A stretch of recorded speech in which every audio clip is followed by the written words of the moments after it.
Hello दोस्तों, आज हम लोग मध्यकालीन भारत के इतिहास के अंतर्गत आने वाले महत्वपूर्ण टॉपिक भक्ति एवं सूफी आंदोलन के विषय में समझने का प्रयास करेंगे, जिसमें कुछ महत्वपूर्ण फैक्ट हैं। भक्ति आंदोलन एक परिचय। भारत में भक्ति आंदोलन का इतिहास अत्यंत प्राचीन है। भक्ति का बीज वेदों में विद्यमान है, जहाँ कुछ स्रोतों में दैवीय शक्ति के प्रति आश्चर्य व्यक्त किया गया है। उपनिषदों में भी ऐसी ही भावनाएं व्यक्त की गई हैं। शिव, ब्रह्मा एवं विष्णु की पूजा भक्ति भावनाओं पर आधारित थी। मौर्योत्तर काल में भागवत आंदोलन कृष्ण से संबद्ध तथा पाशुपत पंथ शिव से संबद्ध भी भक्ति पर आधारित थे। इसी काल में बुद्ध की पूजा भी आरंभ हो गई। रामायण और गीता महाभारत का एक अंग है। गीता में ज्ञान और कर्म के साथ भक्ति को भी मोक्ष का एक मार्ग माना गया है। भक्ति आंदोलन के दो पक्ष रहे हैं। पहला प्रपत्ति अथवा समर्पण मार्ग तथा दूसरा प्रेम मार्ग। तो हम समझेंगे यहाँ पर प्रपत्ति मार्ग में ईश्वर तथा भक्त का संबंध स्वामी तथा दास जैसा था। यह मार्ग सरल था एवं जाति, वर्ग या ज्ञान के बंधन से परे हर कोई इसे अपना सकता था। प्रेम मार्ग में ईश्वर तथा भक्त के संबंध समानता पर आधारित थे। इसमें मुक्ति की नहीं बल्कि दैवीय जीवन में भागीदारी की आकांक्षा की जाती थी। यहाँ ईश्वर एवं भक्त के बीच प्रेम आधारित बंधन की संकल्पना भी थी। धीरे धीरे इस बंधन की व्याख्या शारीरिक प्रेम के रूप में होने लगी तथा कृष्ण एवं गोपियों के संबंध को इसके उदाहरण के रूप में प्रस्तुत किया गया। कृष्ण के इस पक्ष का प्रथम वर्णन हमें भागवत पुराण में मिलता है। इसी प्रेम आधारित भक्ति के अंतर्गत शिव एवं विष्णु की प्रेम पूर्ण भक्ति दक्षिण में 6वीं से 10वीं शताब्दी तक प्रभावपूर्ण रहने वाले भक्ति आंदोलन का आधार बनी। भक्ति आंदोलन का उद्भव एवं विकास। यह आंदोलन पल्लवों के काल में तमिल क्षेत्र से प्रारंभ होकर दक्षिण के विभिन्न भागों में फैल गया। इससे संबद्ध संत आलवार विष्णु भक्त संत कहलाते थे। कौन? आलवार। तथा नायनार या अड्यार शिव भक्त संत ये भी होते थे। नायनार या अड्यार ये भी कहे जाते थे। भक्ति का इनका संदेश वर्ग, जाति या लिंग की सीमाओं से परे सभी के लिए था। उदाहरण के लिए आंदाल नामक महिला आलवार संत थी। इस प्रकार यह आंदोलन समतावादी दृष्टिकोण से युक्त था। इन्होंने स्थानीय दंत कथाओं का उपयोग करते हुए लोक भाषा यानी तमिल भाषा में अपने उपदेश दिए, जो जन जन तक पहुँचे। 8वीं या 9वीं शताब्दी में शंकराचार्य ने अद्वैत मत का प्रवर्तन किया। इम्पॉर्टेंट फैक्ट है कि अद्वैत मत का प्रवर्तन किसने किया? तो ये किया था शंकराचार्य ने। और किस सदी में? तो ये 8वीं या 9वीं शताब्दी में। इनके अनुसार ईश्वर तथा दृश्य जगत अलग अलग नहीं है तथा ज्ञान के माध्यम से इस सत्य का अनुभव कर मोक्ष पाया जा सकता है। इन्होंने वेदों को समस्त ज्ञान का एकमात्र स्रोत बताया है। इन्होंने तर्कशास्त्र का प्रयोग कर अपने विरोधियों को गलत सिद्ध किया। उत्तर भारत में भक्ति आंदोलन से संबंधित फैक्ट है। उत्तर भारत में भक्ति आंदोलन को दक्षिण में चलने वाले भक्ति आंदोलन का विस्तार अथवा शाखा माना गया है। यहाँ भक्ति आंदोलन 14वीं व 15वीं शताब्दी में ही शुरू हो पाया। इसका मुख्य कारण यह था कि दक्षिण में भक्ति आंदोलन बौद्ध एवं जैन धर्मों की रूढ़ियों की प्रतिक्रिया के स्वरूप प्रारंभ हुआ था, किंतु उत्तर में बौद्ध तथा जैन धर्म पहले ही काफ़ी कमज़ोर हो चुके थे। इसके अतिरिक्त उत्तर भारत में शासक एवं धार्मिक वर्ग का सशक्त गठजोड़ बन गया था, जो परस्पर लाभ तथा समर्थन की अवधारणा पर आधारित था। अतः किसी भी ऐसी विचारधारा जो रूढ़ियों अथवा धार्मिक वर्गों के विशेषाधिकारों का हनन करती हो, को धार्मिक एवं राजनैतिक दोनों वर्गों के विरोध का सामना करना पड़ता था। तुर्क आक्रमण के बाद शासकों यानी राजपूत शासक तथा धार्मिक वर्ग ब्राह्मण की स्थिति कमजोर हुई तथा जनवादी भक्ति आंदोलनों के उद्भव की प्रक्रिया भी प्रारंभ हुई। तुर्क आक्रमण से पूर्व उत्तर भारत में अपधर्मी अथवा विरोध आंदोलन चल रहे थे। इनमें मुख्यतः तांत्रिक तथा नाथपंथी आंदोलन सम्मिलित थे। तांत्रिक प्रायः निम्न मानी जाने वाली जातियों से संबंधित होते थे और ब्राह्मणवादी आचार संहिता के तथा अनुष्ठानों के घोर विरोधी थे। ये प्रायः देवियों की पूजा करते थे तथा कई वर्जित क्रियाकलापों का पालन करते थे। ये कई बार दीर्घवृत्तीय भाषा का प्रयोग भी करते थे, जिसे इनके पंथ के लोग ही समझ सकते थे। नाथपंथी अत्यंत उच्च स्तर का नैतिक जीवन जीते थे तथा अपने केंद्र पेशावर से संपूर्ण भारत एवं मध्य एशिया में भ्रमण करते थे। ब्राह्मणों ने इन सभी को भ्रष्ट तथा राज्य एवं समाज का शत्रु घोषित किया। उत्तर भारत में महाराष्ट्र में सबसे पहले भक्ति आंदोलन का उदय हुआ। वस्तुतः उत्तर भारत में भक्ति आंदोलन के दो रूप थे। एक जो असमान सामाजिक व्यवस्था एवं ब्राह्मण विशेषाधिकारों का विरोध करते हुए समानता आधारित व्यवस्था का पक्षधर था, तथा दूसरा जिसमें उपरोक्त विशेषता के अतिरिक्त मूर्ति पूजा, कर्मकांड, अवतारवाद आदि का विरोध तथा एकेश्वरवाद पर बल था। प्रथम वर्ग में महाराष्ट्र के संत रामानंद, मीराबाई जैसे संत जुड़े थे। दूसरे वर्ग से नानक आदि की परंपरा के संत संबंधित थे। भक्ति आंदोलन की शाखाएं इसके विषय में देखेंगे, जिसमें पहली शाखा थी निर्गुण भक्ति शाखा। इस विचार के अनुसार ईश्वर निराकार है, उसका कोई रंग रूप आदि नहीं है, इस प्रकार के गुणों से मुक्त है। कबीर तथा नानक निर्गुण परंपरा के सर्वाधिक प्रसिद्ध व लोकप्रिय संत थे। वे निराकार ईश्वर में आस्था रखते थे तथा उन्होंने वैयक्तिक साधना और तपस्या पर बल दिया। सगुण विचारधारा में देखेंगे, इस विचारधारा के अनुसार ईश्वर शरीरधारी है। वह रंग रूप आकार आनंद दया क्रोध जैसे गुणों से युक्त है। वल्लभाचार्य, तुलसीदास, सूरदास, मीरा, चैतन्य आदि इस परंपरा के प्रमुख भक्त संत थे। इन्होंने राम अथवा कृष्ण की पूजा पर बल दिया। इन्होंने मूर्ति पूजा, अवतारवाद, कीर्तन द्वारा उपासना इत्यादि का प्रचार किया। भक्ति आंदोलन की कुछ प्रमुख विशेषताएं हैं।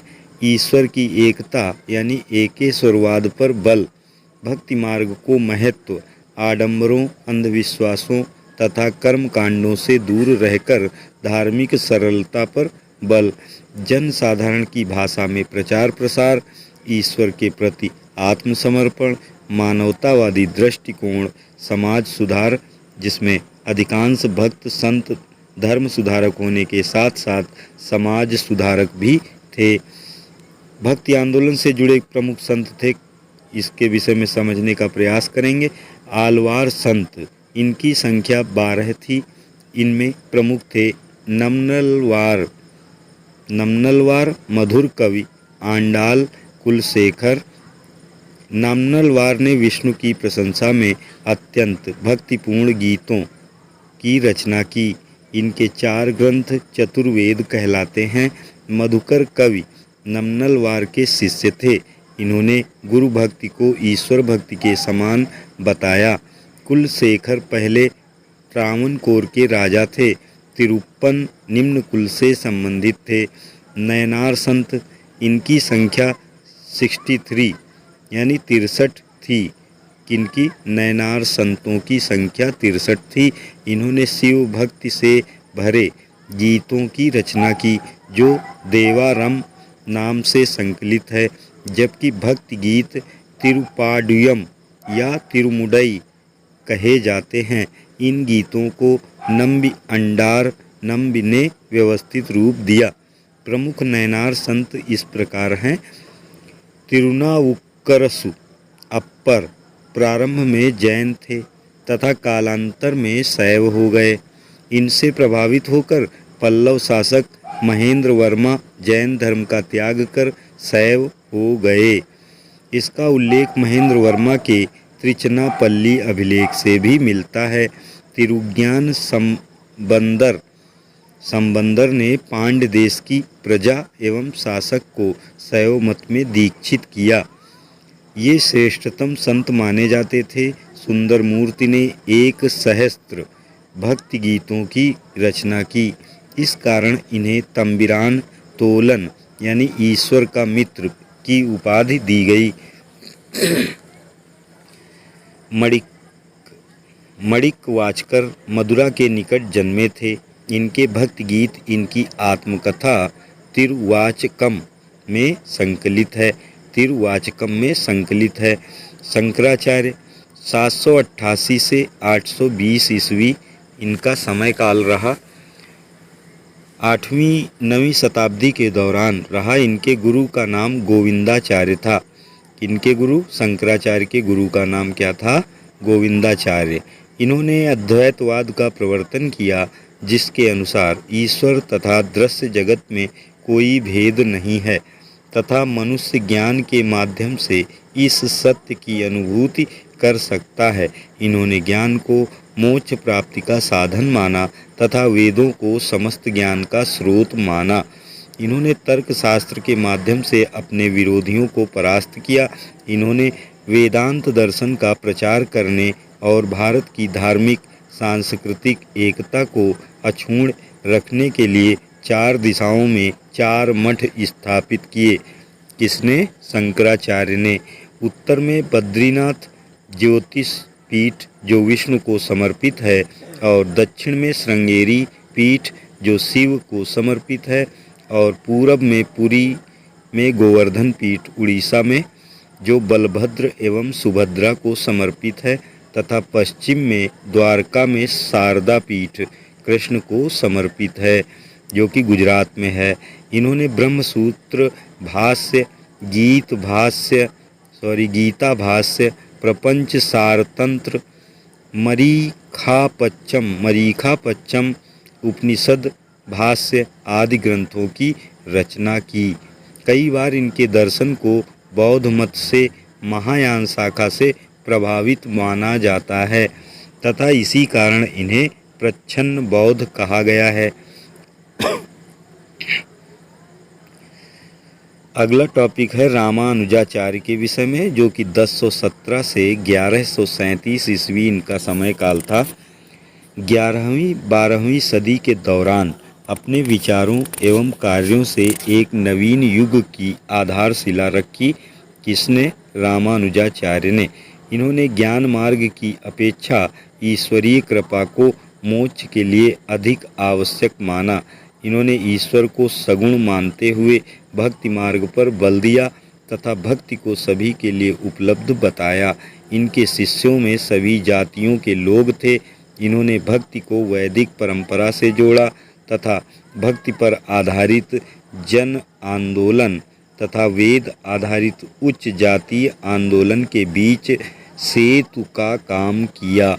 इन्होंने विशिष्टाद्वैत दर्शन का प्रतिपादन कर शंकराचार्य के अद्वैतवाद का खंडन किया।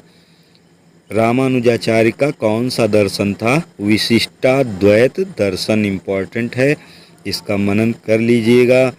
अद्वैतवाद का खंडन किया किसके? शंकराचार्य के। इनके अनुसार ईश्वर जो जीव तथा जगत तीनों सत्य हैं। इनके अनुसार ईश्वर, जीव तथा जगत तीनों सत्य हैं तथा तीनों में विशिष्ट संबंध है। इनका संप्रदाय श्री संप्रदाय कहलाता है। इनकी रचनाओं में प्रमुख है वेदांत सार, ब्रह्मसूत्र भाष्य यानी श्री भाष्य और न्याय कुलिस। ये इनके कुछ प्रमुख रचनाएं हैं। अगला बिंदु है निम्बकाचार्य से संबंधित, जिसमें 12वीं शताब्दी में निम्बकाचार्य ने द्वैतवाद का प्रतिपादन किया। द्वैतवाद ये रामानुज के समकालीन थे। इनका संप्रदाय सनक या सनकादि कहलाता है। ये कृष्ण भक्ति को मोक्ष का मार्ग मानते थे। इनको सुदर्शन चक्र का अवतार माना जाता है। इन्होंने वेदांत पारिजात सौरभ तथा 10 श्लोकी सिद्धांत रत्न की रचना की थी। यहाँ पर हम सामान्य अध्ययन पेपर फर्स्ट के विषय में अध्ययन कर रहे हैं। मध्यकालीन भारत का इतिहास, संत एवं उनके द्वारा प्रवर्तित विचार या मत। तो एक तरफ संत दिए गए हैं और दूसरी तरफ सूची में इनके मत या विचार दिए गए हैं। शंकराचार्य, तो इनका मत था अद्वैतवाद। रामानुजाचार्य विशिष्ट अद्वैतवाद, इसमें विशिष्ट शब्द अलग से और ऐड हो गया है रामानुजाचार्य में, और शंकराचार्य का केवल अद्वैतवाद था, रामानुजाचार्य का विशिष्ट अद्वैतवाद हो गया। अब देखते हैं निम्बकाचार्य, तो ये हो गए द्वैतवाद। वल्लभाचार्य शुद्ध द्वैतवाद और माधवाचार्य द्वैतवाद। भास्कराचार्य का मत था भेदवाद। बलदेव का अचिंत्य भेदभाव। श्रीकंठ शैव विशिष्ट अद्वैत। श्रीपति वीर शैव विशिष्ट अद्वैत। अगला है विज्ञान भिक्षु, तो इनका मत या दर्शन था अविभाग अद्वैत। ये कुछ महत्वपूर्ण इनके दर्शन थे इन संतों के, तो इसके सूची का मनन कर लीजिएगा। अक्सर परीक्षाओं में इससे संबंधित प्रश्न बनाकर पूछा जाता है। अगला है माधवाचार्य। माधवाचार्य 1199 से 1278 ईस्वी इनका समयकाल था। इन्होंने द्वैतवाद का प्रतिपादन किया। इनका संप्रदाय ब्रह्म संप्रदाय कहलाता है। ये विष्णु के भक्त थे और इन्हें वायु का अवतार माना जाता है। इन्होंने कन्नड़ भाषा में उपदेश दिए तथा इनके उपदेश सूत्र भाष्य में संकलित हैं। अगला देखेंगे रामानंद। 1299 से 1411 ईस्वी इनका समयकाल था। इनका जन्म प्रयाग में हुआ था। इनका रामानंद का जन्म प्रयाग में हुआ था। ये रामानुजाचार्य की परंपरा के व्यक्ति थे, संत थे।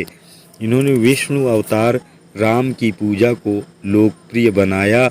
ये श्री संप्रदाय, वैरागी संप्रदाय एवं रामानंदी संप्रदाय से संबद्ध थे। इन्होंने भक्ति क्षेत्र में क्रांतिकारी विचारधारा का सूत्रपात करते हुए भक्ति का मार्ग सभी के लिए खोल दिया। जाति एवं बाह्य आडंबरों को इन्होंने नकार दिया एवं सभी जातियों के लोगों को अपना शिष्य बनाया। इनके शिष्यों में कबीर, जुलाहा, रैदास, रविदास, चर्मकार, धन्ना, जाट, सेना, नाई, पीपा, राजपूत आदि सम्मिलित थे। कबीर, रविदास, सेनदास तथा पीपा के उपदेश आदि ग्रंथ गुरु ग्रंथ साहिब में संकलित हैं। इनके शिष्यों में महिलाएं भी शामिल थीं। पद्मावती एवं सुरसरी ये प्रथम संत थे जिन्होंने हिंदी भाषा को माध्यम बनाकर उपदेश दिए। इन्होंने उत्तर एवं दक्षिण के बीच सेतु का कार्य करते हुए भक्ति को दक्षिण से लाकर उत्तर भारत में स्थापित किया। किसने? रामानंद ने। कबीर 1440 से 1510 ईस्वी इनका समय काल था। इनका जन्म लहर तारा जो कि वाराणसी में है हुआ था तथा ये रामानंद के शिष्य थे। इन पर सूफी, नाथ पंथ तथा संत विचारधाराओं का प्रभाव था। ईश्वर के निर्गुण स्वरूप के उपासक थे। कौन? कबीरदास। तथा इन्होंने मूर्ति पूजा, तीर्थाटन तथा औपचारिक कर्म कांडों का विरोध किया एवं हिंदू एवं मुसलमान दोनों धर्म को रूढ़िवादी परंपराओं पर प्रश्न चिन्ह लगाया। वे एकेश्वरवादी थे, अतः मानव समानता पर बल देते थे। इन्होंने सोपानिक समाज व्यवस्था का विरोध किया और इसीलिए राज दरबारों से दूरी बनाए रखी, क्योंकि वे सोपानिक समाज व्यवस्था के पोषक थे। कबीर ने भक्ति एवं सामान्य गृहस्थ जीवन का समन्वय करते हुए सिद्ध किया कि गृहस्थ जीवन संत आचरण में बाधक नहीं है। इनका मानना था कि मानव आचरण द्वारा समाज में परिवर्तन संभव है। ये स्वयं अनपढ़ थे, परंतु इनके उपदेश साखी, शबद एवं रामायणी में संकलित हैं, जो हिंदू एवं मुसलमान दोनों के लिए है। साखी, शबद, रामायणी का जो संकलन है, इसी को कबीरदास का बीजक कहा जाता है। ये भी ध्यान रखिएगा, जो हिंदू एवं मुसलमान दोनों के लिए है। इनके प्रमुख शिष्य थे दादू एवं मलूक दास। इनको माना जाता है, इनका प्रमुख शिष्य दादू एवं मलूक दास को। इनके अनुयायी कबीर पंथी कहलाए। इनके एक शिष्य धर्मदास ने इनके सिद्धांतों को बीजक में संकलित किया है। गुरु नानक 1469 से 1538 इनका जीवन काल रहा। गुरु नानक का जन्म तलवंडी, आधुनिक ननकाना साहिब यानी पाकिस्तान में मेहता कालू चंद एवं तृप्ता देवी के यहाँ हुआ। अल्पायु में ही इनका विवाह सुलक्षणी से हुआ। इनके एक पुत्र श्रीचंद ने उदासी संप्रदाय की स्थापना की। नानक ने मूर्ति पूजा एवं धार्मिक आडंबरों का विरोध किया एवं निर्गुण निराकार ईश्वर की आराधना पर बल दिया। ऐसे ईश्वर को इन्होंने अकाल पुरुष कहा। इनका मानना था श्रद्धा एवं भक्ति द्वारा ईश्वर का नाम जप कर मोक्ष पाया जा सकता है। ये कर्मवाद एवं पुनर्जन्म के सिद्धांत के समर्थक थे। इन्होंने आचरण की शुद्धता, मानव समानता एवं भाईचारे पर बल दिया।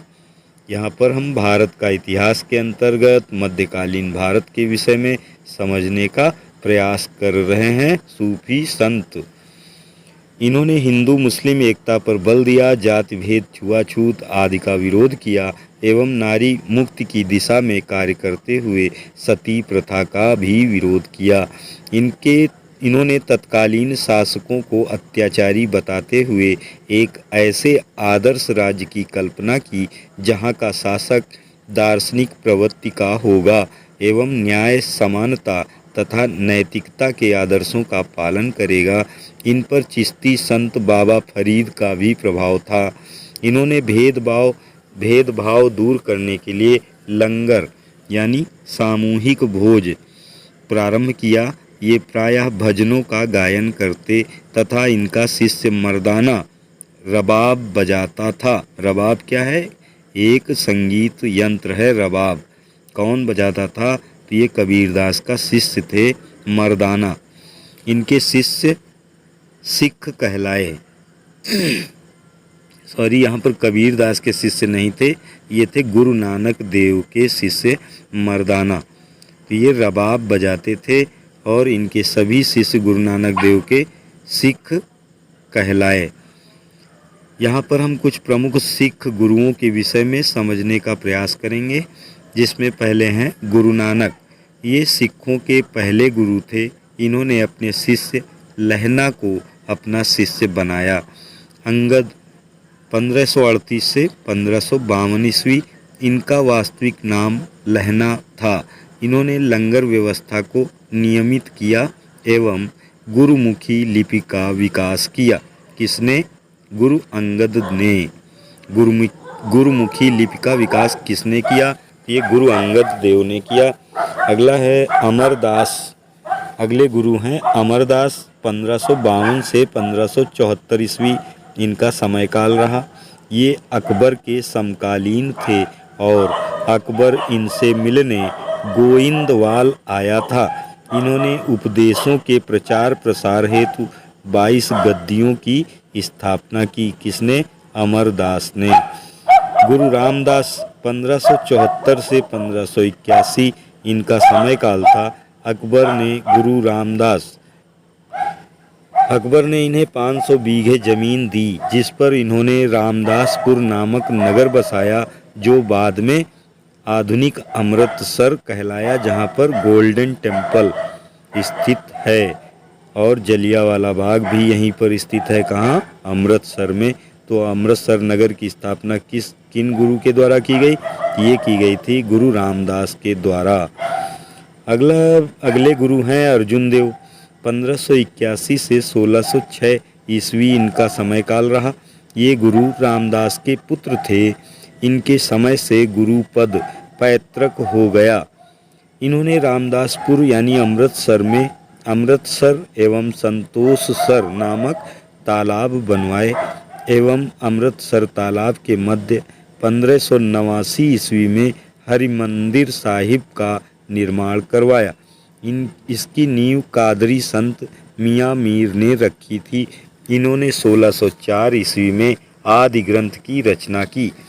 इन्होंने तरन तारन करतारपुर एवं व्यासपुर नामक नगर बसाए एवं अपने शिष्यों से अनिवार्य आध्यात्मिक टैक्स लेना शुरू किया। खुसरो को समर्थन देने के आरोप में 1610 ईस्वी में जहांगीर ने इन्हें मृत्युदंड दे दिया। तो गुरु अर्जुन देव को किसने मृत्युदंड दे दिया था? तो ये जहांगीर ने। हरगोविंद अगले गुरु हुए हरगोविंद। 1606 से 1645 इनका समय काल रहा।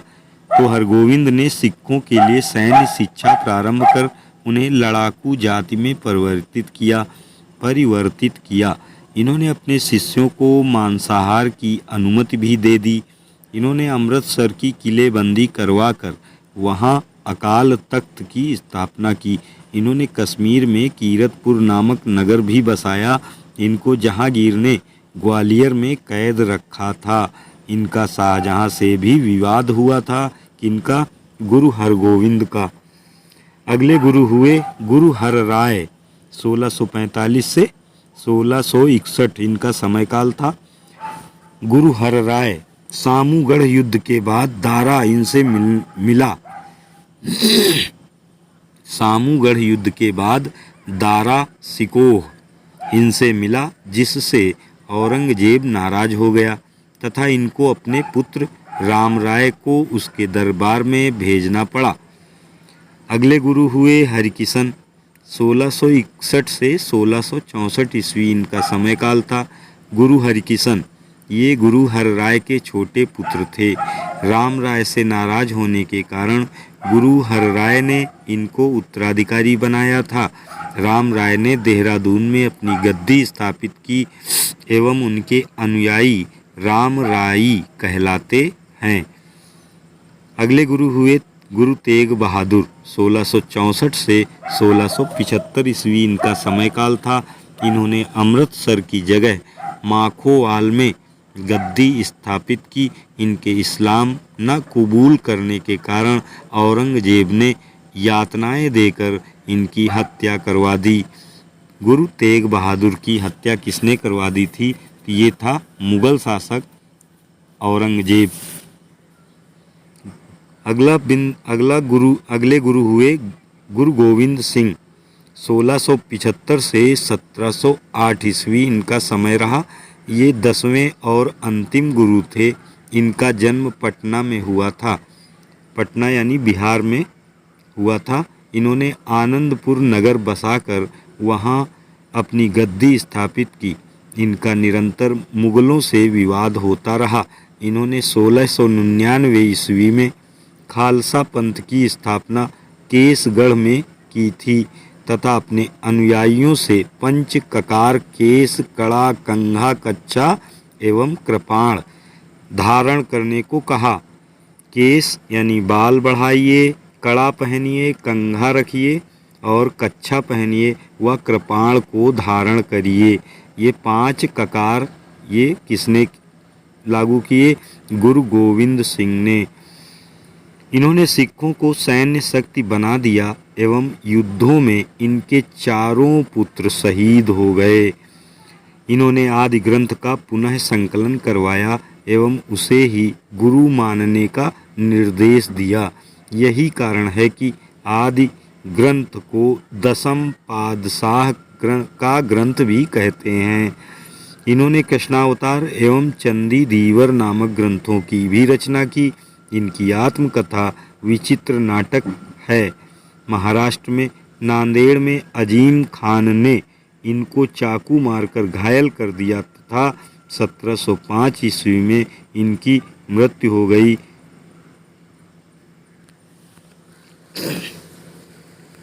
अब हम देखेंगे पीछे, यहाँ तक देखा था गुरु नानक और इसके पश्चात हम देखेंगे वल्लभाचार्य के विषय में। वल्लभाचार्य का कार्यकाल या समयकाल 1479 से 1531 ईस्वी तक चला। ये कृष्ण भक्त संत थे।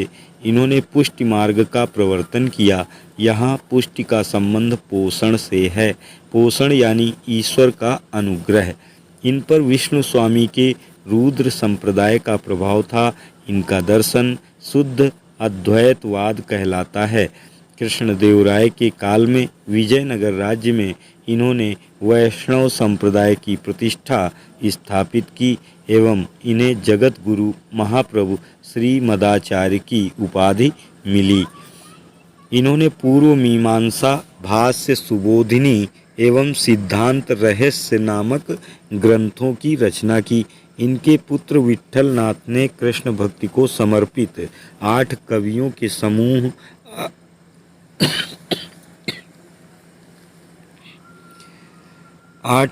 के समूह अष्टछाप की स्थापना की एवं कृष्ण भक्ति को लोकप्रिय बनाया। चैतन्य महाप्रभु के विषय में समझने का प्रयास करेंगे। 1486 ईस्वी से 1533 ईस्वी तक ये इनका समयकाल था। गौरांग महाप्रभु नाम से प्रसिद्ध चैतन्य का बचपन का नाम निमाई था। इन्होंने कृष्ण भक्ति का प्रचार किया। ये जातीय भेदभावों तथा पशु बलि, मदिरापान आदि के विरोधी थे। नृत्य, संगीत भक्ति का विशिष्ट पक्ष था। इन्होंने कीर्तन द्वारा ईश्वर भक्ति का प्रारंभ किया।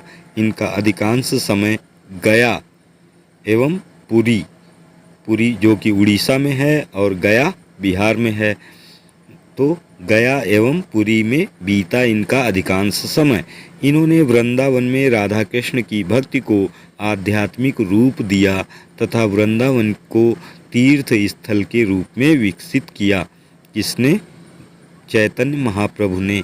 इनका दार्शनिक सिद्धांत अचिंत्य भेदाभेद कहलाया तथा इनका संप्रदाय मध्य गौड़ीय संप्रदाय कहलाया। इनको बंगाल में आधुनिक वैष्णववाद, जिसे गौड़ीय वैष्णव धर्म कहा जाता था, का संस्थापक भी माना जाता है चैतन्य महाप्रभु को। अगला मीराबाई 1498 से 1546 ईस्वी इनका समयकाल था। मेड़ता के रतन सिंह राठौर, राजस्थान के मेड़ता के रतन सिंह राठौर की पुत्री तथा राणा सांगा के पुत्र भोजराज की पत्नी थी। कौन? मीराबाई। इन्होंने कृष्ण को पति के रूप में पूजा एवं कृष्ण भक्त गीतों की रचना की, जो मुख्यतः ब्रज भाषा तथा आंशिक रूप से राजस्थानी भाषा में हैं। इन्होंने जयदेव के गीत गोविंद, इम्पॉर्टेंट है जयदेव का गीत गोविंद, पर टीका भी लिखी। गीत गोविंद एक रचना है किसकी? जयदेव की। और इसी रचना पर मीराबाई ने एक टीका भी लिखी। इनकी मृत्यु द्वारिका में हुई। किसकी? मीराबाई की। अगले संत थे सूरदास।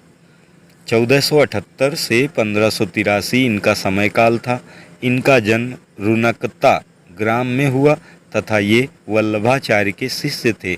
इन्हें पुष्टि मार्ग का जहाज कहा गया है।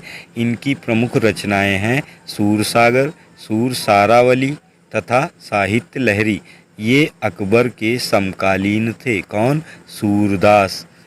तुलसीदास 1532 से 1623 ईस्वी इनका समय काल था।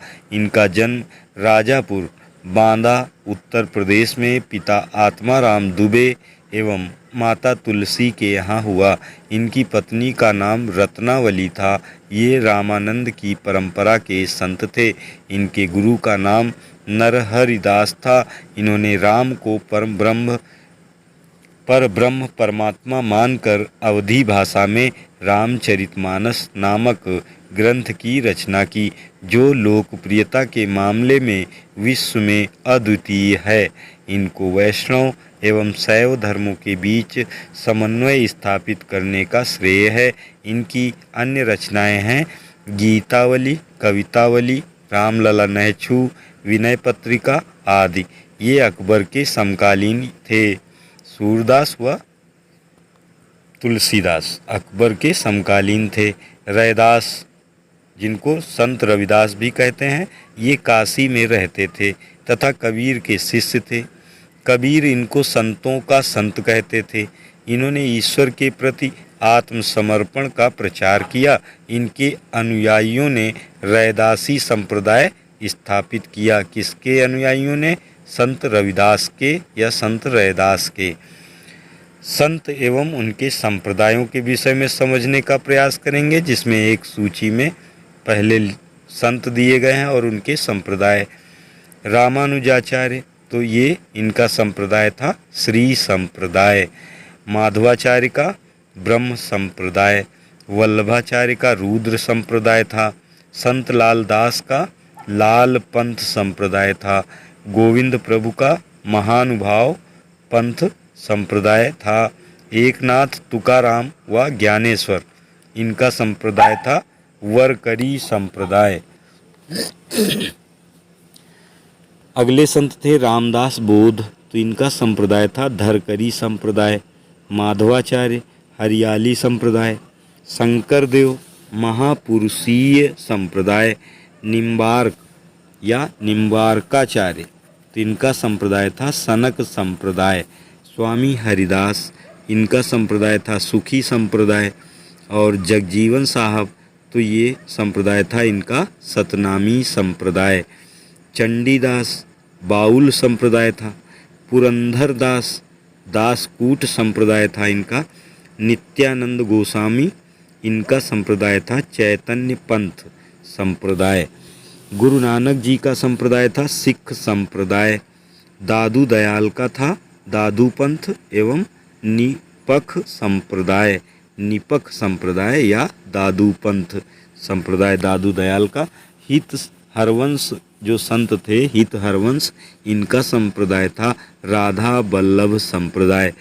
रामानंद गुरु जो थे, इनका संप्रदाय था रामव्रत संप्रदाय। और श्रीचंद, गुरु नानक के पुत्र थे श्रीचंद, इनका संप्रदाय था उदासी संप्रदाय। जयनाथ जो गुरु या संत थे, तो इनका संप्रदाय था विष्णुई संप्रदाय। और निरंजन नामक जो संत थे, उनका संप्रदाय था निरंजनी संप्रदाय। यहाँ पर हम दादू दयाल के विषय में समझेंगे, जो कि एक महान संत थे। 1544 से 1603 ईस्वी इनका समय काल रहा। किनका? दादू दयाल का। ये कबीर की परंपरा के संत थे तथा निर्गुण ईश्वर की भक्ति करते थे। इनका जन्म अहमदाबाद यानी गुजरात में हुआ था। इनका मूल नाम महाबली था। कछवाहा सरदार भगवान दास इनका शिष्य था तथा उसने अकबर को इनसे मिलवाया था। इन्होंने विनयशील बनने एवं अहम से मुक्त रहने की शिक्षा दी। हिंदू मुसलमान समान रूप से इनके भक्त बने। इन्होंने असांप्रदायिक मार्ग निपख का उपदेश दिया। अगले गुरु थे रज्जब या अगले संत थे कौन? रज्जब। 1567 से 1683 ईस्वी इनका समय काल था। ये दादू के शिष्य थे तथा सांगानेर के निवासी थे। इनका कहना था यह संसार वेद, यह सृष्टि कुरान है। यह संसार वेद है और यह सृष्टि क्या है, कुरान है। यानी ये दोनों धर्मों को एक रूपी मानते थे। नरसिंह मेहता 15वीं सदी इनका समय काल रहा। यह गुजरात के प्रसिद्ध संत थे। कौन? नरसिंह मेहता। गांधी जी के प्रिय भजन वैष्णो जन ते तेड़े कहिए के रचनाकार नरसिंह मेहता ही थे। शंकरदेव 1449 से 1568 ईस्वी इनका समय काल था। ये असम के सबसे बड़े संत थे। कौन? शंकरदेव। इन्होंने असम में वैष्णव भक्ति का प्रचार किया एवं इसके अंतर्गत कृष्ण अथवा विष्णु पूजा पर बल दिया। इन्होंने जाति प्रथा तथा मूर्ति पूजा का विरोध किया। इस प्रकार मूर्ति पूजा का विरोध करने वाले वह एकमात्र कृष्ण भक्त संत थे। कौन? शंकरदेव। इन्होंने निष्काम भक्ति पर बल दिया। इनका संप्रदाय महापुरुषीय धर्म कहलाता है। इन्होंने लक्ष्मी, राधा, सीता आदि देवियों को मान्यता नहीं दी। इनको असम का चैतन्य भी कहा जाता है। इन्होंने भक्ति रत्नाकर नामक ग्रंथ की रचना संस्कृत भाषा में की थी। किसने? गुरु शंकरदेव ने। इन्होंने एक शरण संप्रदाय की स्थापना की। चंडीदास के विषय में समझो। भक्ति आंदोलन के महान बंगाली संत थे। कौन? चंडीदास। कृष्ण एवं राधा के प्रचारक थे। इनके विषय में इतनी ही जानकारी है। विद्यापति राधा व कृष्ण पर लिखे उनके गीत बंगला वैष्णव संप्रदाय का अभिन्न भाग हैं। इनकी रचनाएं चंडीदास के ही समान हैं। विद्यापति। अगले संत थे सुंदर दास। ये दादू दयाल के शिष्य थे। सुंदर विलास नामक पुस्तक में इनके विचार या मत मिलते हैं। सुंदर दास। वीरभान ये पंजाब में नारनौल के निवासी थे। इन्होंने सतनामियों के संप्रदाय की स्थापना की। इन सतनामियों की धार्मिक पुस्तक पोथी कहलाती है। वीरभान पोथी। बहिनाबाई ये महाराष्ट्र की महिला संत थीं तथा तुकाराम को गुरु मानती थीं। महाराष्ट्र में भक्ति आंदोलन के विषय में देखेंगे। महाराष्ट्र में भक्ति आंदोलन का केंद्र पंढरपुर था। महाराष्ट्र का भक्ति पंथ पंढरपुर के मुख्य देवता विठोबा या विट्ठल, जिन्हें कृष्ण अवतार माना जाता है, की भक्ति पर केंद्रित था। यही कारण है कि यह आंदोलन पंढरपुर आंदोलन या विठोबा पंथ के नाम से भी जाना जाता है। इस आंदोलन से संबद्ध दो मुख्य संप्रदाय थे। वरकरी संप्रदाय जो कि रहस्यवाद से संबद्ध था तथा इनसे जुड़े प्रमुख संत थे नामदेव एवं तुकाराम, तथा धरकरी संप्रदाय जो कि राम भक्ति से संबद्ध था तथा इसके अनुयायी स्वयं को रामदासी कहते थे। इनमें प्रमुख थे संत रामदास। अगले संत हुए ज्ञानेश्वर या ज्ञानदेव। इनका समय काल था 1271 से 1296 ईस्वी। ये महाराष्ट्र में भक्ति आंदोलन के प्रवर्तक माने जाते थे। इन्होंने मराठी भाषा में ज्ञानेश्वरी यानी भावार्थ दीपिका नामक टीका लिखी। अगले गुरु हुए, अगले संत हुए नामदेव। इनका समय काल था 1270 से 1350 ईस्वी। संभवतः यह ज्ञानेश्वर के शिष्य थे। इन्होंने विनोबा खेचर या खेचरनाथ से दीक्षा ली। इन्होंने महाराष्ट्र में भक्ति आंदोलन को लोकप्रिय बनाया। ये जाति के दर्जी थे तथा प्रारंभ में डाकू थे। कौन? नामदेव।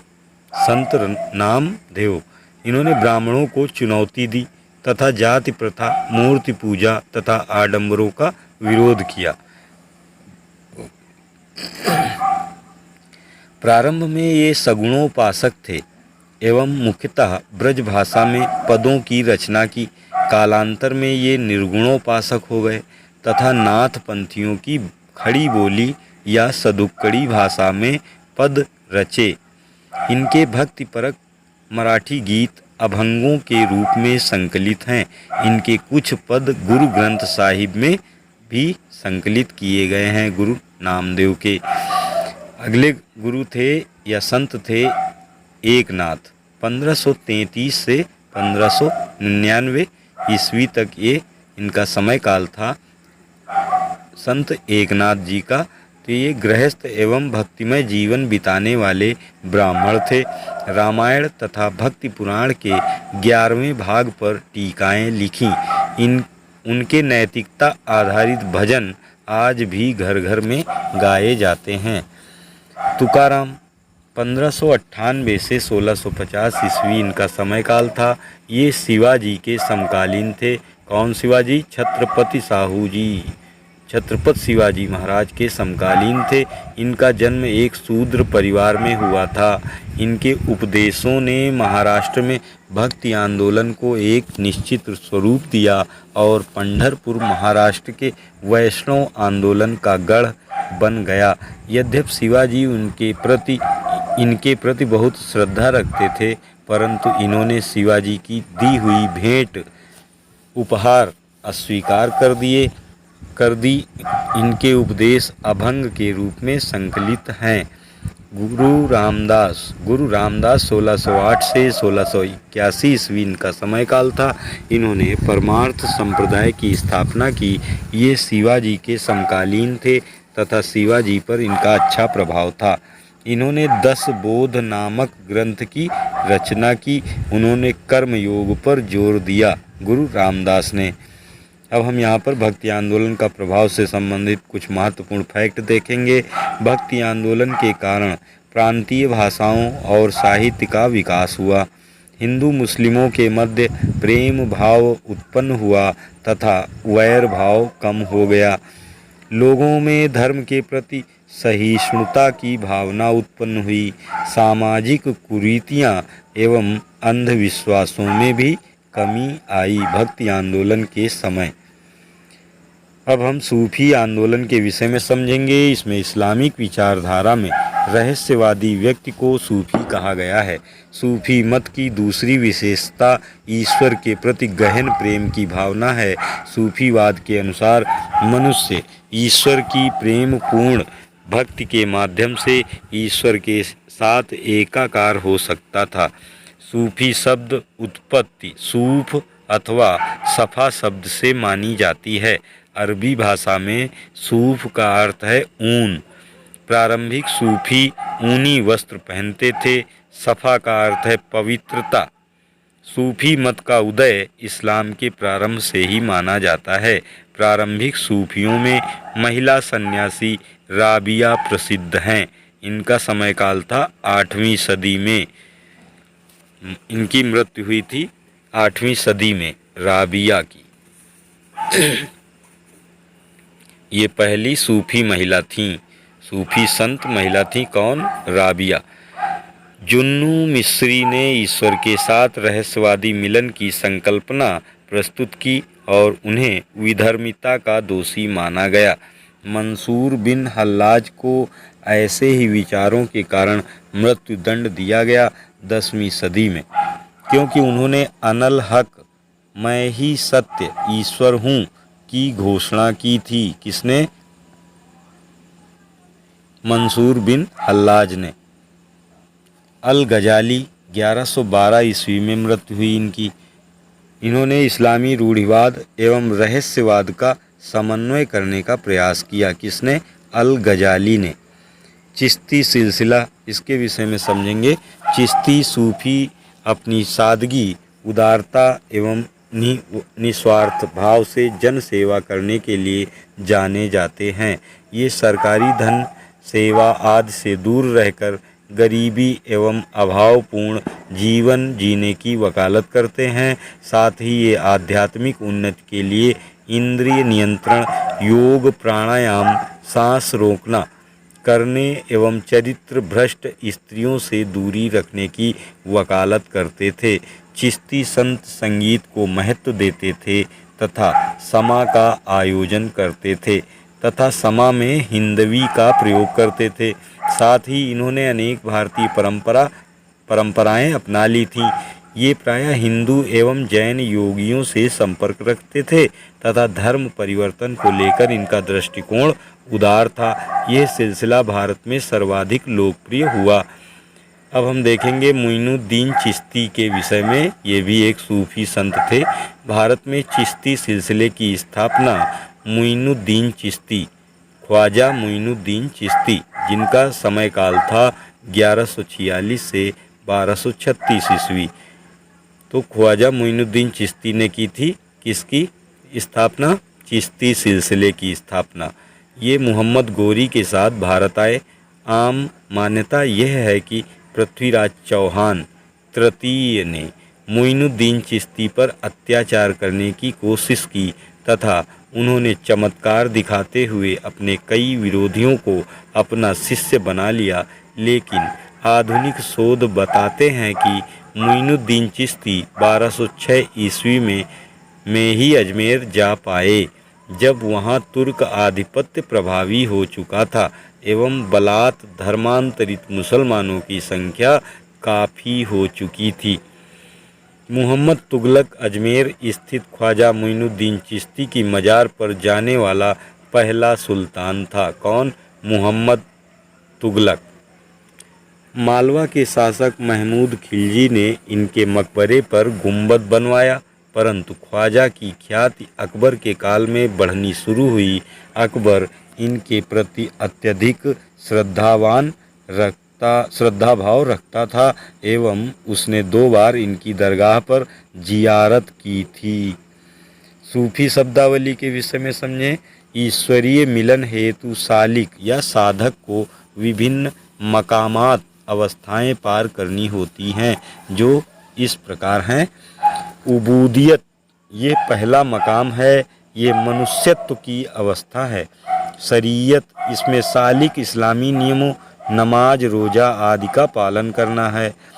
तरीक़त, इसमें सालिक पीर गुरु की शरण में जाकर मुरीद या शिष्य बनता है एवं उसकी आज्ञा पालन तथा प्रेम द्वारा उसे संतुष्ट करता है। मारिफत, इस अवस्था में सालिक को अक्ल या बुद्धि एवं इस्तेदलाल प्रदर्शन का त्याग करना होता है ताकि मस्तिष्क में सिर्फ दैवीय विचार बने रहें। अगला है हकीकत। इस अवस्था में सालिक को सात्विक ज्ञान होता है। फना, यह स्वतः सांसारिक प्रवृत्तियों के विनाश एवं ईश्वर से एकता के प्रारंभ की अवस्था है। बका, सालिक एवं ईश्वर के सभी अंतर समाप्त हो जाते हैं तथा दोनों एक रूप हो जाते हैं। यह आखिरी मकाम है तथा यह अवस्था कभी समाप्त नहीं होती। कौन सी? बका वाली अवस्था। अगला है वहदतुल वजूद। सूफीवाद का मूल दार्शनिक सिद्धांत है वहदतुल वजूद। इसे इब्न उल अरबी ने प्रतिपादित किया था। ये आत्मा एवं परमात्मा की एकता का सिद्धांत है। खानकाह, सूफियों का निवास स्थान होता है। क्या? खानकाह, ये मठ की तरह होता है। मलफूजात, सूफी साहित्य मलफूजात कहलाता है। बासरा, वो सूफी हैं जो इस्लामी कानून को मानते हैं। बेसरा, वो सूफी जो इस्लामी कानून या शरीयत से बंधे नहीं होते, उनको बेसरा कहा जाता है। ये अधिकतर भ्रमणशील संत या कलंदर होते हैं। बेसरा। समा यानी संगीत गोष्ठी। चिश्ती संत विशेष रूप से इनके समर्थक थे। किसके? समा के। तथा संगीत को ईश्वर तक पहुंचाने का माध्यम भी मानते थे। कौन लोग? चिश्ती संप्रदाय के लोग। अन्य प्रमुख चिश्ती संत हुए हैं जिसमें देखेंगे कुतुबुद्दीन बख्तियार काकी, 1186 से 1236 ईस्वी समय काल था।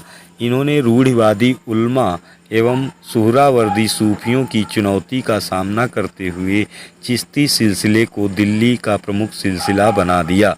संगीत समा के कारण इनके विरोधी ने इन पर विधर्मिता का आरोप भी लगाया था। इल्तुतमिश इनका समर्थक था। गुलाम इल्तुतमिश, इसने इनको शेखुल इस्लाम की उपाधि दी। किसने? इल्तुतमिश ने। शेखुल इस्लाम की उपाधि दी कुतुबुद्दीन बख्तियार काकी को, किंतु उन्होंने इसे लेने से इनकार कर दिया। शेख फरीदुद्दीन गंजे सकर बाबा फरीद 1175 से 1265 ईस्वी इनका समय काल था। ये कुतुबुद्दीन बख्तियार काकी के शिष्य थे। कौन? बाबा फरीद। इनका पूरा नाम था शेख फरीदुद्दीन गंजे सकर तथा इनके पद गुरु ग्रंथ साहिब में भी सम्मिलित हैं। ये बलबन के समकालीन थे तथा भारत में चिश्ती सिलसिले को इन्होंने काफ़ी लोकप्रियता दिलाई। बाबा फरीद का कार्यक्षेत्र हांसी और अजोधन था। हांसी कहाँ पर है? ये हरियाणा में पड़ता है। हांसी। शेख निजामुद्दीन औलिया 1236 से 1325 ईस्वी इनका समय काल रहा। ये बाबा फरीद के शिष्य थे। कौन? शेख निजामुद्दीन औलिया। तो ये बाबा फरीद के शिष्य थे तथा दिल्ली के सर्वाधिक लोकप्रिय चिश्ती संत थे। इन्होंने 7 सुल्तानों का शासन काल देखा। किसने? शेख निजामुद्दीन औलिया ने। ये ही एकमात्र अविवाहित चिश्ती संत थे। इन्हें खुसरो बरादू ने भारी भरकम रकम दी जो इन्होंने ज़रूरतमंदों में बांट दी। गयासुद्दीन तुगलक ने वह रकम वसूलने के लिए इनको चेतावनी दी। इसी संदर्भ में प्रसिद्ध है कि इन्होंने कहा, हनुज दिल्ली दूर अस्त, अभी दिल्ली दूर है। एवं सुल्तान बंगाल अभियान से लौटने के बाद दुर्घटना में मारा गया। इस प्रकरण ने इनको जीते जी किंवदंती बना दिया। इनकी संगीत में विशेष रुचि थी। महान विद्वान अमीर खुसरो एवं अमीर हसन देहलवी इनके शिष्य थे। इनको सुल्तानुल औलिया, महबूब ए इलाही, योगी सिद्ध की उपाधि भी मिली हुई थी। मोहम्मद तुगलक ने इनकी इच्छा के विरुद्ध दिल्ली में इनका मकबरा बनवाया। शेख नासिरुद्दीन चिराग दिल्ली, ये शेख निजामुद्दीन औलिया के शिष्य थे। कौन? शेख नासिरुद्दीन चिराग दिल्ली। दिल्ली के अंतिम महत्वपूर्ण चिश्ती संत थे। कौन? शेख नासिरुद्दीन चिराग दिल्ली। संभवतः इन्होंने कोई उत्तराधिकारी नहीं बनाया। मोहम्मद तुगलक की मृत्यु के समय ये सिंध में उसके साथ थे तथा फिरोज तुगलक को सुल्तान बनवाने में इन्होंने महत्वपूर्ण भूमिका निभाई। ख्वाजा सैयद मोहम्मद गेसूद राज 1320 से 1422 इनका समय काल था। फिरोज शाह बहमनी ने इन्हें दक्षिण भारत में आमंत्रित किया तथा इन्होंने गुलबर्गा को अपना केंद्र बनाकर चिश्ती सिलसिले का प्रचार प्रसार किया। 1340 ईस्वी में शेख बुरहानुद्दीन गरीब ने चिश्ती सिलसिले की दक्षिण भारत में शुरुआत की प्रारंभ किया। शेख सलीम चिश्ती अकबर इनका भक्त था तथा माना जाता है कि इनके आशीर्वाद के बाद ही अकबर के यहाँ पुत्र उत्पन्न हुआ जिसका नाम इन्हीं के नाम पर सलीम रखा गया। इनका मकबरा फतेहपुर सीकरी में स्थित है। शेख सलीम चिश्ती का मकबरा फतेहपुर सीकरी में है, आगरा के निकट। शेख अब्दुल कुद्दूस गंगोही, इन्होंने हिंदू एवं मुसलमान के भेद को अनावश्यक माना। वे वहदत उल वजूद तथा योगियों के सर्वेश्वरवाद को मान्यता देते थे। अलख उपनाम से कविता करते थे तथा इन्होंने रसदनामा की रचना की। किसने? शेख अब्दुल कुद्दूस गंगोही ने रसदनामा की रचना भी की। अलख उपनाम से कविता करते थे। सिराजुद्दीन अली सिराज ने बंगाल में चिश्ती सिलसिले को चलाया। अगले हैं सुहरावर्दी सिलसिला से संबंधित तथ्य। तो सुहरावर्दी सिलसिला में पहला तथ्य है, भारत में इस सिलसिले का प्रचार शेख बहाउद्दीन जकारिया ने किया। ये इल्तुतमिश के समकालीन थे। इन्होंने कुबाचा के विरुद्ध इल्तुतमिश का समर्थन किया। सुहरावर्दी सूफी उपवास, आत्म दमन, गरीबी आदि को आध्यात्मिक उन्नति के लिए आवश्यक नहीं मानते थे। ये संगीत के भी समर्थक नहीं थे। ये उच्च स्तरीय आरामपूर्ण जीवन जीते थे तथा सरकारी अनुदान स्वीकारते थे। बहाउद्दीन जकारिया को इल्तुतमिश ने शेखुल इस्लाम के पद पर नियुक्त किया था। इस संप्रदाय का कार्यक्षेत्र मुल्तान व सिंध में उच्च था। सिंध में कोई स्थान था उच्च। कादरी सिलसिला, इस सिलसिले के संस्थापक शेख अब्दुल कादिर जिलानी थे। भारत में इसके सबसे प्रमुख सूफी मियाँ मीर थे। ये शाहजहाँ एवं जहांगीर के समकालीन थे। दारा इनसे बहुत प्रभावित था। इन्होंने स्वर्ण मंदिर की नींव रखी। किसने? कादरी सिलसिला के शेख अब्दुल कादिर जिलानी। तो स्वर्ण मंदिर की नींव इन्हीं के द्वारा रखी गई। इसी सिलसिले के मुल्ला शाह बदख्शी दारा शिकोह एवं जहां आरा दोनों के आध्यात्मिक गुरु थे। कादरी सिलसिले के अनुयायी गाने बजाने के विरोधी थे।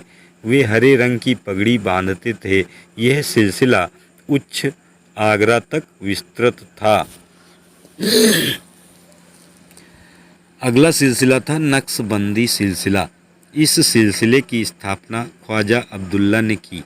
भारत में इसका प्रचार प्रसार सर्वप्रथम बकी विल्लाह 1563 से 1603 ईस्वी के कार्यकाल में किया। इनके शिष्य शेख अहमद सरहिंदी काफ़ी प्रसिद्ध हुए। शेख अहमद सरहिंदी को मुजद्दिद अल-फसानी भी कहा जाता था। इन्होंने इब्न अरबी के सिद्धांत वहदत उल वजूद की आलोचना की तथा अकबर की उदार नीतियों के विरोधी थे। यह सिलसिला भारत का सबसे रूढ़िवादी सिलसिला था। ख्वाजा मीर दर्द इस सिलसिले के अंतिम संत थे।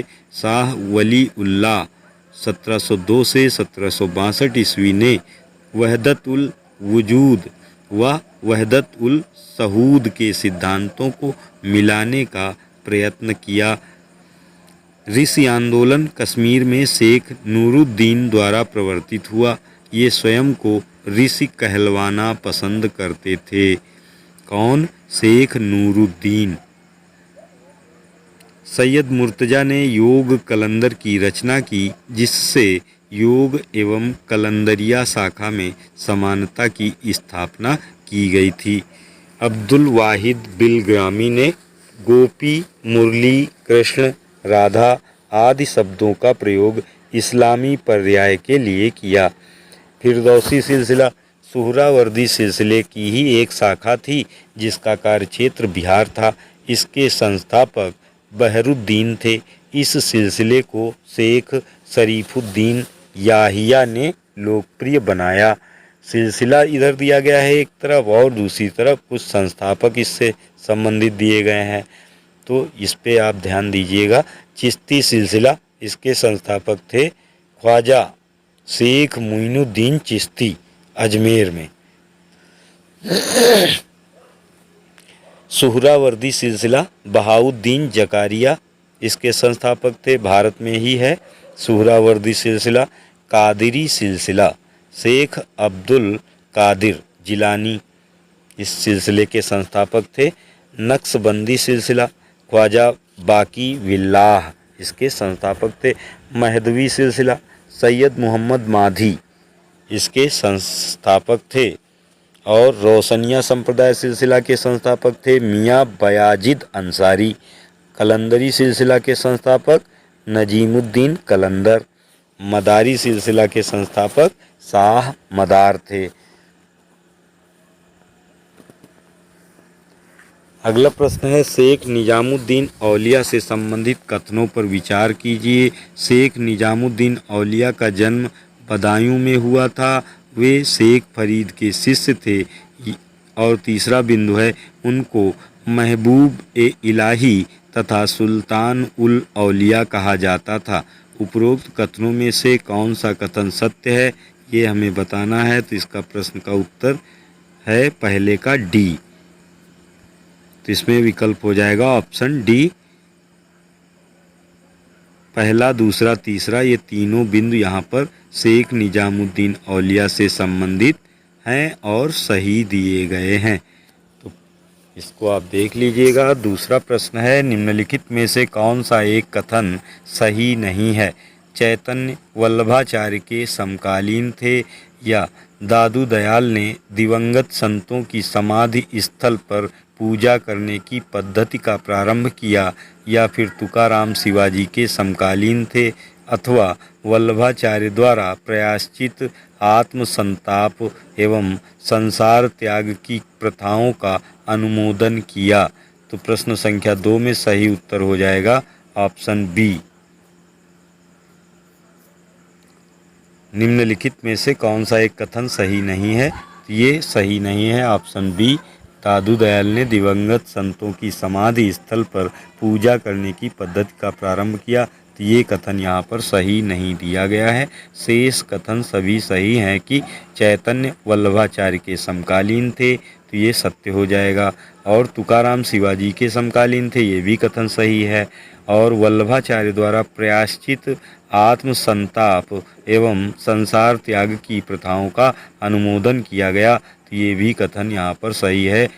ऑप्शन बी को छोड़कर शेष सभी कथन यहाँ पर सही दिए गए हैं।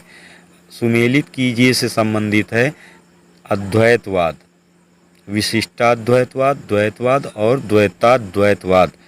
ये इस सूची में इनसे मिलान करके कूट के माध्यम से इसका उत्तर बताना है। तो तीसरे नंबर प्रश्न में सही विकल्प हो जाएगा ऑप्शन ए। तो ए में दिया गया है दूसरा, पहला, तीसरा, चौथा। तो अद्वैतवाद के जनक हैं या इसके संस्थापक हैं शंकराचार्य। विशिष्टाद्वैतवाद के संस्थापक रामानुजाचार्य, और द्वैतवाद के संस्थापक माधवाचार्य, तथा द्वैताद्वैतवाद के संस्थापक या प्रवर्तक या इसके दर्शन जो इन्होंने दिया तो वो थे निम्बार्काचार्य। अगला प्रश्न है, निम्न में से कौन सा एक सही कालानुक्रम है? शंकराचार्य, रामानुज, चैतन्य, रामानुज, शंकराचार्य, चैतन्य, रामानुज, चैतन्य, शंकराचार्य, या फिर शंकराचार्य फिर चैतन्य तब रामानुज। तो इसमें सही विकल्प हो जाएगा ऑप्शन ए, शंकराचार्य, रामानुज व इसके पश्चात चैतन्य। ये इसका सही कालानुक्रम हो जाएगा। अगला प्रश्न है, कथन ए, भारत में सूफियों के चिश्ती धर्म संघ के प्रवर्तक और सर्वप्रमुख व्यक्ति ख्वाजा मुइनुद्दीन चिश्ती हैं। तो इसका कारण आर दिया गया है। चिश्ती धर्म संघ ने अपना नाम अजमेर स्थित ग्राम चिश्त से लिया है। तो इसमें कूट के माध्यम से सही उत्तर बताना है, तो इसका सही विकल्प हो जाएगा ऑप्शन सी। ए सही है परंतु आर गलत है, ऑप्शन सी। तो कथन ए सही है और आर गलत दिया गया है। तो ए कथन क्या कहता है कि भारत में सूफियों के चिश्ती धर्म संघ के प्रवर्तक और सर्वप्रमुख व्यक्ति ख्वाजा मुइनुद्दीन चिश्ती हैं। तो ये कथन यहाँ पर सही दिया गया है और ये गलत कथन है सी वाला। कारण आर वाला, चिश्ती धर्म संघ ने अपना नाम अजमेर स्थित ग्राम चिश्त से लिया है, तो ये कथन कारण इसका गलत दिया गया है। अगला प्रश्न है, शेख निजामुद्दीन औलिया शिष्य थे किसके? शेख अलाउद्दीन साबिर के, ख्वाजा मुइनुद्दीन चिश्ती के, या फिर बाबा फरीद के, अथवा शेख अहमद सरहिंदी के। तो इसमें सही विकल्प हो जाएगा ऑप्शन सी, बाबा फरीद के। शेख निजामुद्दीन औलिया जो शिष्य थे किसके? बाबा फरीद के। इनकी मज़ार कहाँ बनी है? तो ये जम्मू में एयरपोर्ट के बगल में बनी हुई है बाबा फरीद की मज़ार। शेख निजामुद्दीन औलिया के शिष्य थे बाबा फरीद के। शेख निजामुद्दीन औलिया जो थे किसके शिष्य थे? बाबा फरीद के। अगला प्रश्न है, निम्न में से किसने कहा कि भक्त एवं ईश्वर का संबंध पत्नी एवं स्नेहिल पति जैसा होता है? कुलशेखर ने, आंडाल ने, चैतन्य ने, अथवा नामदेव ने? ये कहा था ऑप्शन बी, आंडाल ने। ये भक्त एवं ईश्वर का संबंध पत्नी एवं स्नेहिल पति जैसा बताया है किसने? आंडाल नामक संत ने। अगला प्रश्न है, निम्न कथनों में कौन सा या फिर कौन से सही हैं? कबीर ने गृहस्थ जीवन को ईश्वर भक्ति में बाधा नहीं माना। रामानंद ने सर्वप्रथम अपने संदेश प्रचार के लिए हिंदी का प्रयोग किया। रामदास वरकरी संप्रदाय से संबद्ध थे। तो इसका उत्तर कूट के माध्यम से देना है और क्वेश्चन नंबर है ये 8। तो इसमें सही विकल्प हो जाएगा ऑप्शन ए। पहला व दूसरा बिंदु यहाँ पर सही दिया गया है कि कबीर ने गृहस्थ जीवन को ईश्वर भक्ति में बाधा नहीं माना। और दूसरा कथन भी सही है, वो है कि रामानंद ने सर्वप्रथम अपने संदेश प्रचार के लिए हिंदी का प्रयोग किया। तो ये पहला दूसरा कथन यहाँ पर सही हो जाएगा और तीसरा कथन यहाँ पर गलत दिया गया है कि रामदास वरकरी संप्रदाय से संबद्ध थे। तो ये यहाँ पर गलत है। अब आपको कमेंट बॉक्स में बताना है कि रामदास किस संप्रदाय से संबद्ध थे। आज का सेशन यहीं पर समाप्त करते हैं। धन्यवाद। स्वस्थ रहें, मस्त रहें।